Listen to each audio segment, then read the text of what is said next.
ሲቲ ኦፍ ዘ ሰን የሚል ጽሁፍ ጻፈ ብለን እንግዲህ ባጭር እንረዳው። ከየት አመጣው ሲባል ነው አሁን ጥያቄው። አሁን እኮ እኛ ትልቁ ችግራችን መንግስት እንጠብቃለን። አይ በመንግስት አልተፈቀደም፣ ህገ መንግስቱ አይፈቅድም፣ እንደዚህ አንማርበት እንጂ ክርክር፣ ጭቅጭቅ፣ ስለ ሃይማኖት በጣም ይወራል። ከዛ ደግሞ ስድድብ በጣም አለ። ከዛ ውስጥ እንግዲህ እንዴት እንውጣ ሲባል እነሱ ምን አረጉ የሚለውን እናያለን። በጣሊያን ውስጥ አሁን 40 ዓመት ከሞላቸው ወንዶች መሀል አስቡ ከሶስቱ ሁለቱ በህይወት ዘመናቸው የሆነ ጊዜ በግብረ ሰዶም ተከሰው ፍርድ ቤት ቀርበው የተቀጡ ናቸው። ዘመናዊ ትምህርትን በሰብጀክት ከፋፍለው ቅርጽ ያስያዙት ጀስዊቶች ናቸው። እንግዲህ አሁን በፕሮቴስታንት ብልጽግና ወንጌል የሚለው ነገር የራሱ የሆነ ፖለቲካል አይዲዮሎጂ እየሆነ ነው ወይ?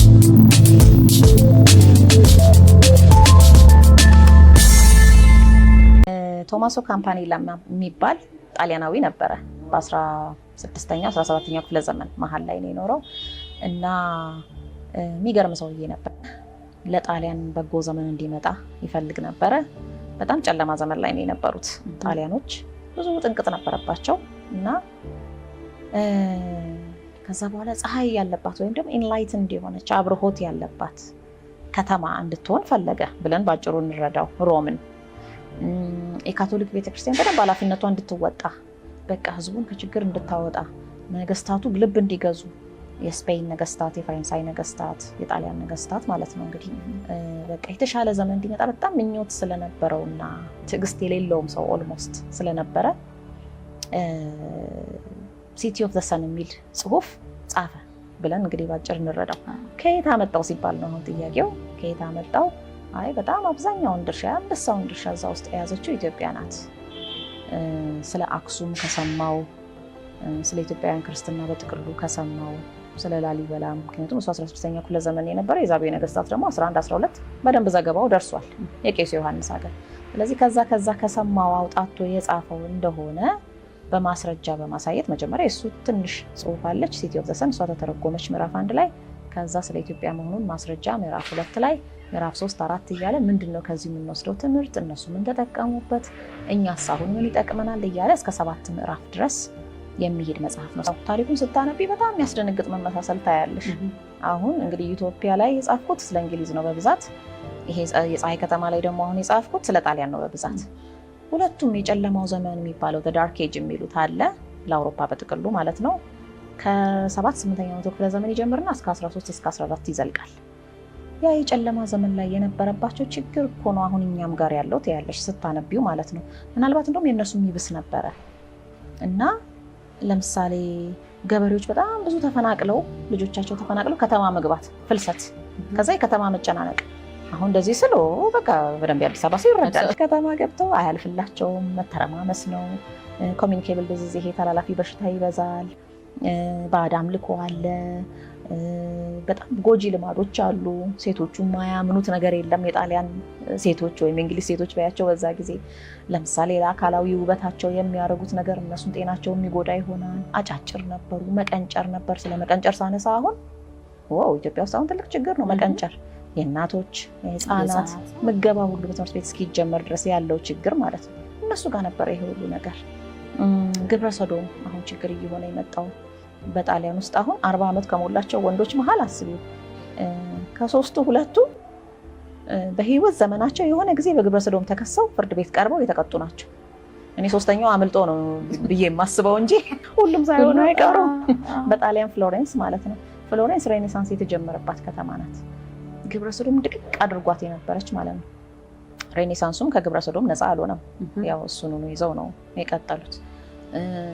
ከዛ ደግሞ ባል ሚስቱን መደብደብ፣ አቤት ጣሊያን በዛ በጣም።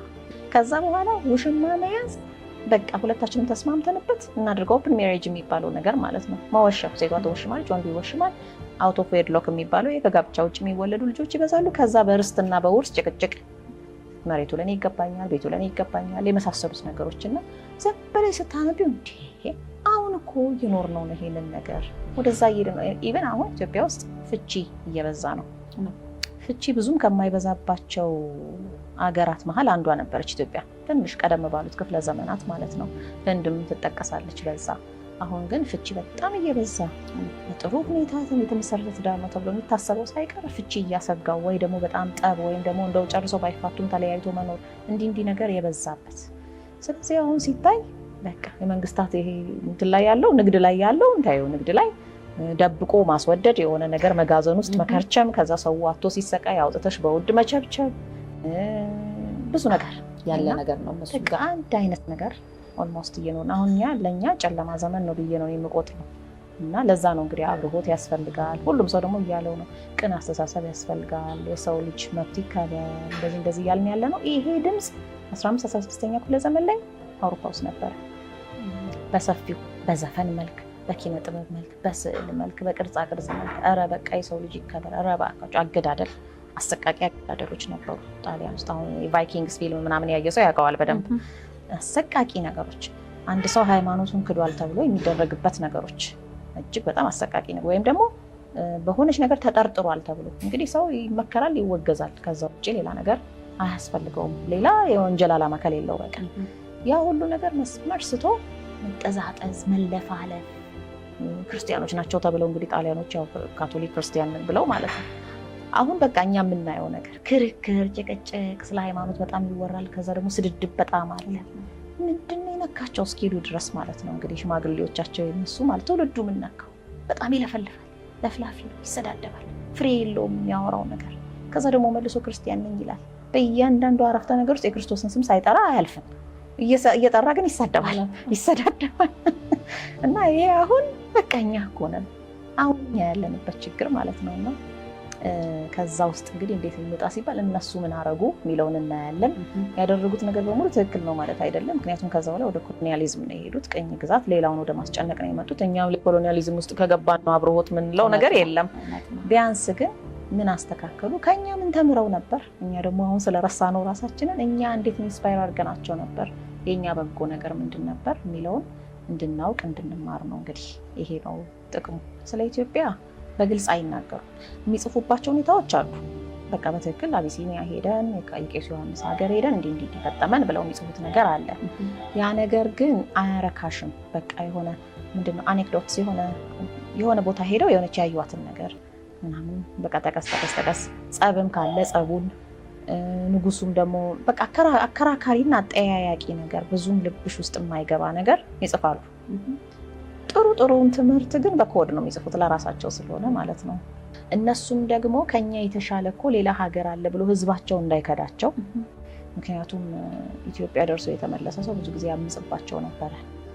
ልክ እኛ አሁን በ66 አብዮት ሌላ ቦታ ሄደው የተመለሱ ተማሪዎች ናቸው የቀሰቀሱት ይባላል አይደል? ሞራ እንደዛ ደርሶ ሲመለስ ይቀሰቅስባቸው። ስለዚህ በስለላ መልክ ኢንዳይሬክትሊ ቢያደርጉት እንደሚሻላቸው ስለሚያምኑ ፊት ለፊት የተዘገበውን ነገር ትንሽ ቆይተው ይቀያይሩትና የማይመስልም ነገር ትንሽ ያስገቡበትና ከዛ እስቲ አንብቡት በዚህ መልክ እንለወጥ ብለው ከራሳቸው ያፈለቁት አስመስለው ማለት ነው። አሁን ቶማስ ካምፓኔላ ከራሱ ያመጣው የሱ የአእምሮ ድርሰት እቺ ፀሐይ ከተማ አስመስለው ማለት ነው። እና እንደዛ አድርገው ለህዝባቸው ያስተምሩበታል።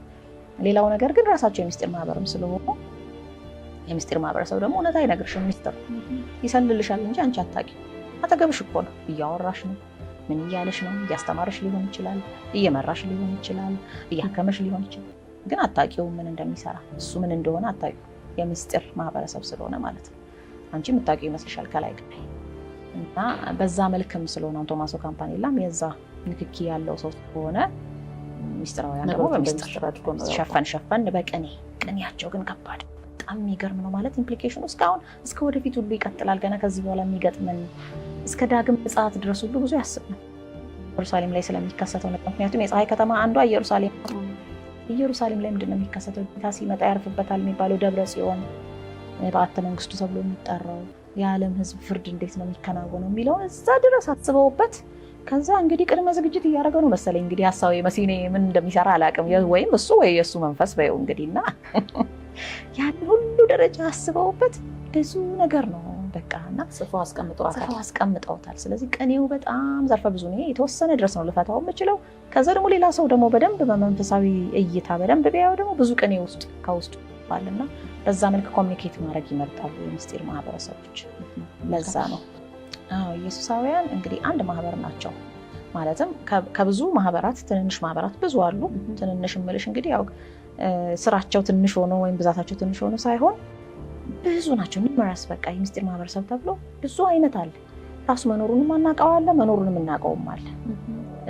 እንደገና ደግሞ በጣም በበጎ አድራጎት መልክ የሚተሰሩ ደግሞ የተመሰረቱ ደግሞ አሉ። ለምሳሌ the order of እንደዚህ እየተባሉ የሚመሰረቱ ናይትስ ኦፍ ማልታ፣ አሁን ናይትስ ኦፍ ማልታ ኢትዮጵያ ውስጥ አሉ በጎ አድራጎት ስራ የሚሰሩት። ግን የምስጢር ማህበረሰብ ግን ናቸው። ምክንያቱም ሙሉ ስራቸውን አናውቅም ምን እንደሆነ። ሌላ ተልዕኮ አላቸው፣ ሌላ ሰፊ የሆነ እይታ አላቸው። ሺዎች ዓመታትን አልፎ የሚሄድ ኢትዮጵያ ምን ነበረች፣ ወዴት ትሄዳለች፣ መጨረሻ ላይ ምንድነው የምትፈጥርብን እንቅፋት የሚለውን ነገር ሁሉ በደንብ የሚያውቁ። አሁን እዚህ ጋር የሚሰሩት ግን ምናልባት የስጋ ደዌ በሽታ ማከም ሊሆን ይችላል። እኛ በዛ ብቻ ነው የምናውቃቸው። ስለዚህ አሁን ጄሱቶች ማለት ከእንደዛ መሀል አንዱ ናቸው። ግን ከኢትዮጵያ ጋር የሚያገናኛቸው ምንድነው? አንደኛ በደንብ ይታወቁ ስለነበር በአፄ ሱስንዮስ ጊዜ። ያው ሰው አሁን ጄሱት ሲባል ወይም ኢየሱሳውያን ሲባል በአፄ ሱስንዮስ ጊዜ ያው ቅባትና ካራ የሚባለው እምነት ፈጠሩ። ከዛ በኋላ ብዙ ረብሻ በዛ ምክንያት ተከሰተ። በአፄ ፋሲል ጊዜ ግን ከሀገር እንዲወጡ ተደረገ። ከዛ አፄ ኃይለሥላሴ ላይ ይመጣልሻል ማለት ነው። የአዲስ አበባ ዩኒቨርሲቲ እንዲቋቋም ረዱ። ፈረንሳይኛ እንደዚህ ያስተማሩ። እንደዛ እየተባለ በቃ እችን ነው የምናውቃት። ግን ብዙ ተልዕኮ ያለ ፍሪሜሰን ናቸው ጄሱቶች። ኢሉሚናቲ ውስጥ ቶፕ ራንኪንግ ከሆኑት መካከል ናቸው። ራሳቸው ስለ ራሳቸው የሚያወሩት እንኳን እኛ እንደዚህ ያሳነሰ እንደምንገምተው አይደለም።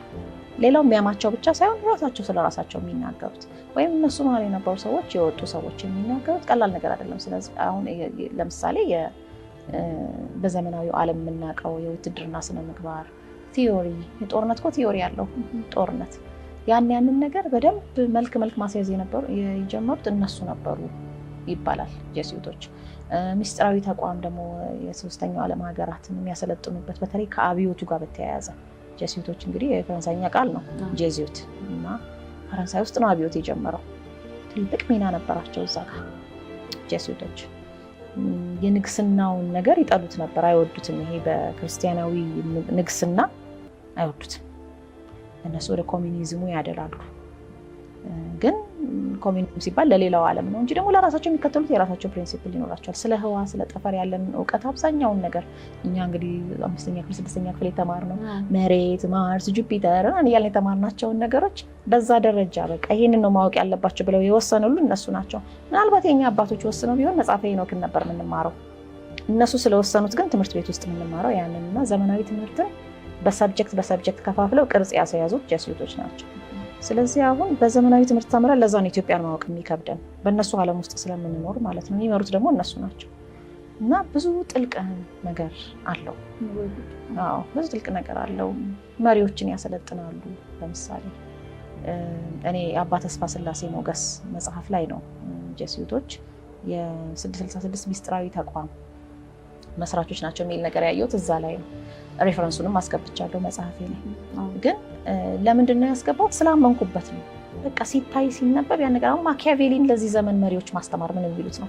አሁን አፄ ኃይለሥላሴ ማኪያቬሊን ፖለቲካል ቲዮሪ ያስተምረዋቸዋል። ማኪያቬሊ ማለት እንደው በጣም ርኩስ አንቲክራይስት እኮ ነው የሚሉት ራሳቸው አውሮፓውያኑ ማለት ነው። ርኩስ ቲዮሪ ነው የፈጠረው። the end justifies the means ብሎ ማለት የምትፈልገው ውጤት ላይ ለመድረስ ምንም ነገር አድርግ፣ አትፍራ፣ መግደል ካለብህ ግደል፣ መዋሸት ካለብህ ዋሽ፣ በጥጥ ብለህ ብሎ ስልት ያስተማረ ደግሞ ከሙሴ ጋር እያገናኘ አያፍርም። ከሙሴ እንዲመማር ትችላለህ፣ ከከሌ እንዲመማር ትችላለህ፣ የሌለ ትርጉም እየሰጠው ማለት ነው። እና በዛ መልክ የተጻፈን የአመራር ቲዮሪ ጄሱቶች በጣም የሚገርሙ ሰዎች ስለሆኑ ይጠቅምሃል ብለው ለዚህ ዘመን ላሉ መሪዎች ያስተምሩታል። ያን አፄ ኃይለሥላሴ ማኪያቬሊን ያነቡ ነበር ይባላል። ከባድ ነው በጣም እና ማያስፈልግ ስልት ይከተሉ ነበር። ይሄ በጣም ተወሳሰበ ኦፕን ያልሆነ ራሳቸው መኳንንቱን ግራ የሚያጋባ እሳቸውን በቃ ሚስጥራዊ የበለጠ ሚስጥራዊ የሚያደርጋቸውና ምንድናቸው ይዘው እንዲል የሚያደርጋቸው ነገር ይሄ ደግሞ ትክክል አይደለም። በወንድማማችነት በሐዋርያት መንፈስ ነው ሀገር የሚመራው። እንደ ኢትዮጵያውያኑ አስተሳሰብ እንደዛ ነው። እንደ ሐዋርያት መንፈስ ኦፕን ልብ ለልብ ሆኖ ነው ሀገር የሚመራው እንጂ ሚስጥራዊ እየተኮነ እዛው መሀላቸው ሆነው እየመሯቸው ሚስጥራዊ እየሆኑባቸው መልሰው እንደዛ ሀገር አይመራም። ይሄ ግን የማኪያቬሊ ቲዮሪ ነው። አሁንም ይነበባል እንደጉድና ማለት ነው የሚታይ ነገር። ስለዚህ ጄሱቶች ይሄን ሁሉ ነገር እንትን ብለውታል። ግን እንዳልኩሽ እነሱ ብቻቸውን አይደለም። ሙሉ ክሬዲት ለነሱ ለዚህ ሁሉ ጥፋት ሙሉ ክሬዲት ልንሰጣቸው አንችልም። ክሬዲት ልበለው እንግዲህ እንደ ጥሩ ነገር ለመንቃት ምን ያስፈልጋል መሰለሽ? የተጠናከረ ትምህርት ያስፈልጋል። ማለት አሁን ጄሱቶች እንዲህ ናቸው ስላልን ብቻ አይደለም። ንቃቱን መፍጠር ስላለብን እንደዛ ልንል እንችል ይሆናል። ግን የኛ ምንድነው መሆን ያለበት? ሪስፖንስ ያስፈልገናል፣ ለዛ ነገር ምላሽ ያስፈልገናል። ቅድመ ዝግጅት የሆነ በሽታ መጣ መከላከያ ክትባት ነው የምናዘጋጀው። የኛ ክትባት ምንድነው? በእንደዛ አይነት አስተሳሰብ እንዳንወሰድ የሚያደርገን ምንድነው ሲባል እንግዲህ ስለ አመራር ካነሳን ስለ ነገስታት ልናወራ ነው።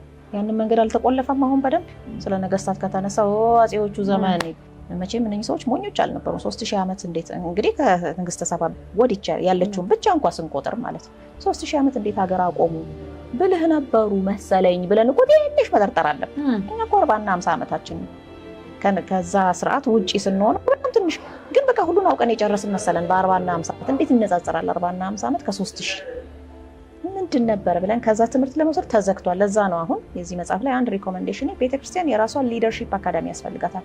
ፖለቲካል ሊደርሺፕ አኮርዲንግ ቱ ኢትዮጵያን ኦርቶዶክስ ተዋህዶ ፌዝ ወይም ደግሞ አገር የመምራት የስነ መንግስት ፈሊጥ ስርዓተ መንግስት የሚባለው ነገር ነበረ እኮ ጠፍቶ ነው እንጂ አሁን ማለት ጠፍቶ ኢን ሴንስ የሚያወራው ጠፍቶ ያንን እንትን አመራር ዘዴ ስነ መንግስት ፈሊጡ ከኢትዮጵያ ኦርቶዶክስ ተዋህዶ እምነት አንጻር እንዴት ነው ሲባል እኮ አለዛ ጋር ነው መልሱ። በቃ አንዱ ያ ነው።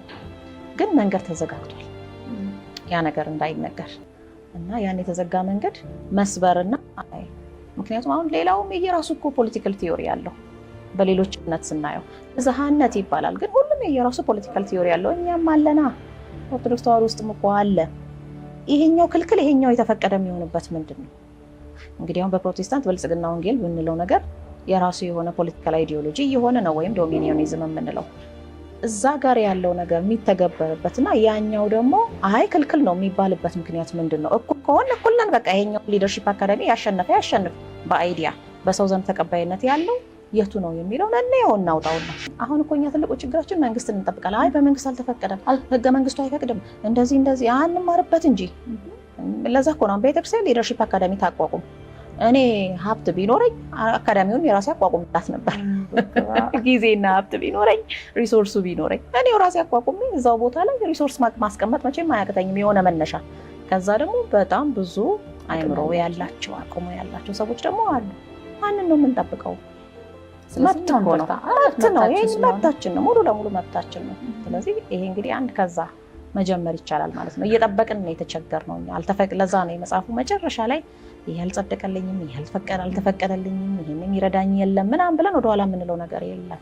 ምክንያቱም እምነት ነው እውነትም ነው ደግሞ እና መብትም ስለሆነ የራሳችንን መንገድና በዚህ መልክ ያው ሌሎች ሪኮሜንዴሽኖችም አሉ መጽሐፉ ላይ በሰፊው ያገኟቸዋል።